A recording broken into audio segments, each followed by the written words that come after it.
I'm the Messiah. I am Marvel Jesus. Yo, this is Joe Deckelmeyer with Screen Rant at CinemaCon 2024 with Shawn Levy. How are you, sir? I'm good. It's a trip here, isn't it, Joe? Dude, congratulations. Yeah. It is a trip here, but congratulations on Director of the Year. First of all, I got to say this, because All the Lights We Cannot See was one of my favorite Netflix properties. I watched it twice over. Arya is a phenomenal actress, and what a hell of a find. I really appreciate you mentioning that. You're literally giving me whiplash, because it's already been a trip that I made a period piece, World War II drama in the same year that I then made Deadpool Wolverine. And frankly, you're kind of like naming my favorite part of this career that I'm very grateful for, which is I can do both. They're gonna let me do both. And that was always my dream, is make movies that connect with people, make shows that connect with people, but mix it up. Don't just be one thing. Don't just do one thing. Now, Director of the Year is such a prestigious honor, but what I do want to talk about is finding young talent like Arya, because she blew me away with her performance. Can you talk about the first time you saw her audition and the process of getting her like in front of a camera and doing that part? Yeah, also I love that we're co-opting my Deadpool and Wolverine appearance for All the Light We Cannot See. I mean, I love but the bro, show. Sorry. I'll take it. Arya was one of like 1,000 auditions. And she wasn't an actor, she'd never acted, she'd never auditioned, but there was something from that first reading that I knew. There was something luminous, and I'm very self-conscious in using that word with a show that's titled All the Light, but there was something luminous and intelligent.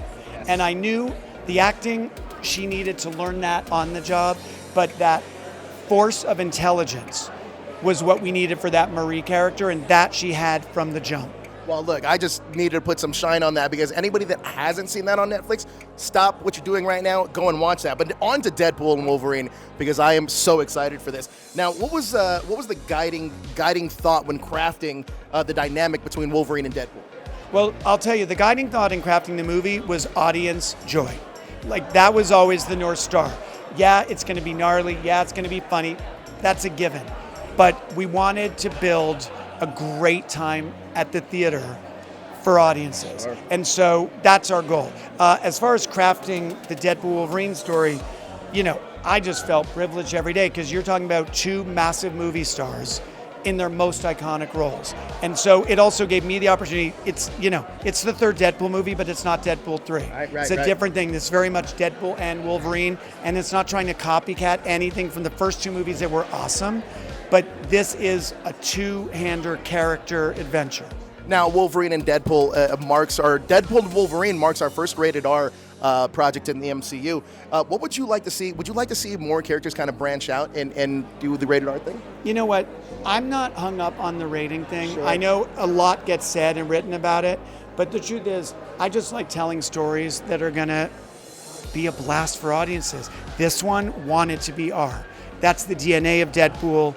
It made sense for the nature of the story we're telling for Deadpool and Wolverine. But I'm not about rating. I'll go with whatever rating makes sense for the story we're telling. Now, the last question I have for you, Shawn, is that you are working with Hugh Jackman again. Have you guys talked about Real Steel 2 at all? We always talk about Real Steel 2, because the world won't let us forget, and I'm glad for that.